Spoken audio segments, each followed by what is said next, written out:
Bonjour Monsieur le maire, bonjour chers collègues.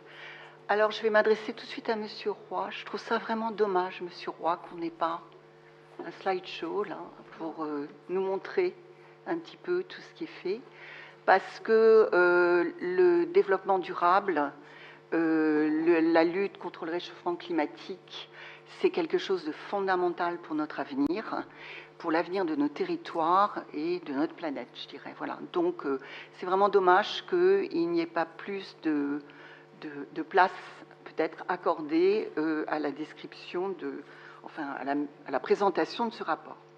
Donc dans ce rapport, vous mettez en avant bien sûr tout ce que la ville d'Orléans fait. Il y a beaucoup de choses qui sont faites, bien sûr, mais je vais m'arrêter sur des termes, notamment une feuille de route ambitieuse. Très bien.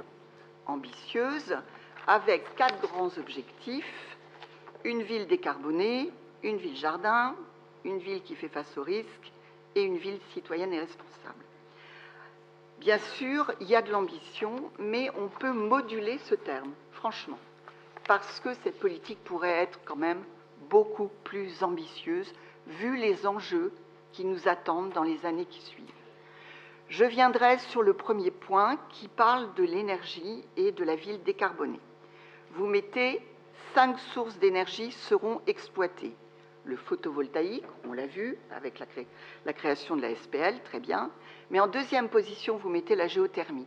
Enfin, alors vous allez me dire, je me répète, peut-être, mais je vous rappelle qu'on parlait de la géothermie à Orléans il y a 12 ans déjà. Il y a 12 ans. Et on l'a mis dans un placard.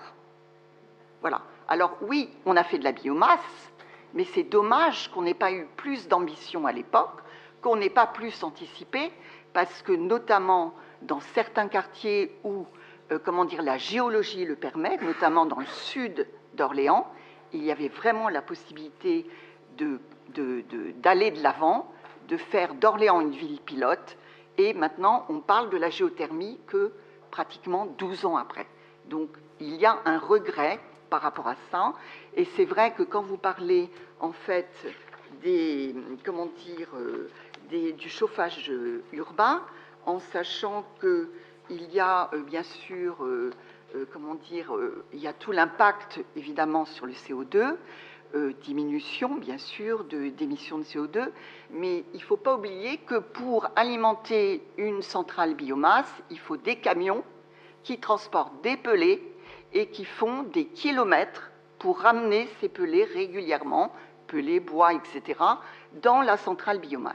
Donc si on avait pris et choisi la géothermie, ça aurait été vraiment formidable, parce que la géothermie, on va la chercher au fond, et on n'a pas à dépenser du fioul pour transporter le bois. Voilà.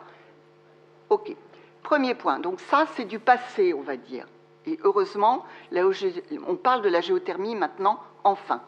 Deuxième point, je dirais dans le présent. Manque d'ambition, oui, par rapport à la rénovation énergétique. Parce que vous dites, vous avez comme objectif, c'est très bien, la ville décarbonée qui, d'ici 2030, aura divisé par 2 les émissions de gaz à effet de serre. Mais dans cette rénovation énergétique, il y a des bâtiments qui sont oubliés, les bâtiments culturels. Quand on voit l'obsolescence du théâtre d'Orléans, des bâtiments du Centre national chorégraphique, qui ont des très grandes salles de spectacle, qui bien sûr sont très énergivores, et que les budgets de ces structures sont impactés par le coût énergétique, et qu'on ne fait toujours rien, et j'ai peur qu'on ne le fasse pas, vu ce qui nous attend au niveau budgétaire, que pour diminuer cette consommation en fait d'énergie. Voilà. Donc le coût énergétique est très important, ça impacte les budgets et ça va même impacter tout ce qui est activité culturelle. Donc c'est vraiment dommage qu'on n'ait pas vu ça avant. Alors vous allez me dire oui, mais les budgets sont restreints, mais peut-être que là, il aurait fallu peut-être emprunter un peu plus, parce que c'est un investissement sur l'avenir, avec un retour sur investissement dans les années qui vont suivre. Voilà. Et là, je m'étonne qu'il y ait vraiment un manque d'ambition de la ville d'Orléans à ce niveau-là. Je vais venir sur maintenant un autre point qui est la ville-jardin. Très bien, on végétalise, on essaye de diminuer les îlots de chaleur, mais j'ai l'impression qu'on a un double discours. Parce que dans certains quartiers d'Orléans, on déboise, on va couper des arbres de 50 ans. Je peux vous donner un exemple dans mon quartier, à la Source, et j'avais d'ailleurs alerté lors de précédents conseils municipaux sur le fait qu'il y a des parcelles actuellement à la Source qui changent de destination, parce que c'était des parcelles où il y avait des entreprises, des usines ou des lieux de stockage avec des bois autour, parce que c'était la conception de la Source au départ. On vend ces parcelles et qu'est-ce qu'on fait? On le vend à des promoteurs. Et que font ces promoteurs? Ils lotissent au maximum, construction de maisons, et puis on déforeste complètement. Donc on a eu le cas à la Source du lotissement Rodin, et on a de nouveau la même chose qui se passe au niveau des ombrages, où là, je me demande même si le plume a été respecté.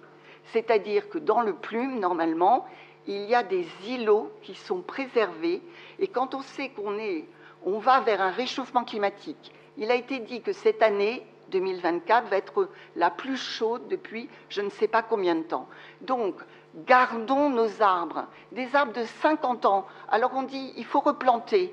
Mais vous replantez un petit truc, un petit arbre qui va mettre 50 ans à pousser, avec toute la consommation d'eau que ça représente, c'est à se marcher sur la tête. C'est-à-dire que préservons nos arbres existants.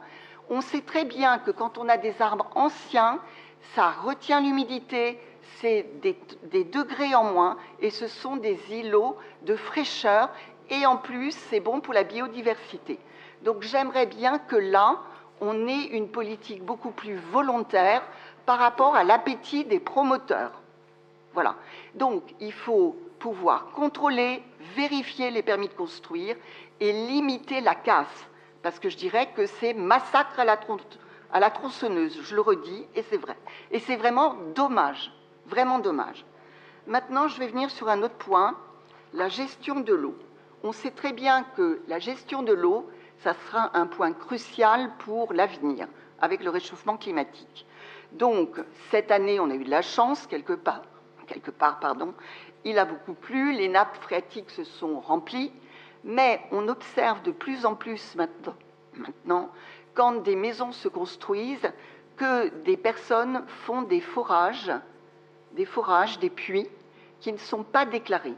Donc ça pose un problème de gestion de l'eau.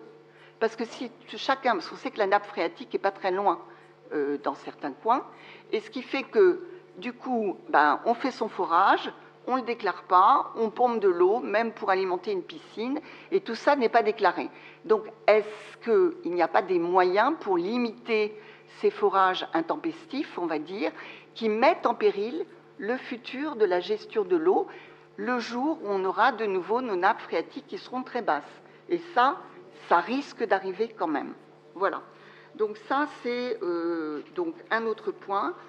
Je vais quand même finir par quelque chose d'un peu plus positif, c'est la politique, de sport et de santé de la ville, notamment par des aides à l'installation des médecins. D'ailleurs, on va voir qu'on aura prochainement un point là-dessus, mais surtout pour les accords qu'il y a par rapport au sport, le CHU, pour la bonne santé des gens quand ils ont des maladies, type cholestérol, des problèmes cardiaques, etc. Et que le sport est peut-être un des meilleurs médicaments pour lutter contre ça. Donc ça, j'espère que vous l'avez initié, mais que vous allez la continuer et la renforcer. Voilà, c'est tout. Merci.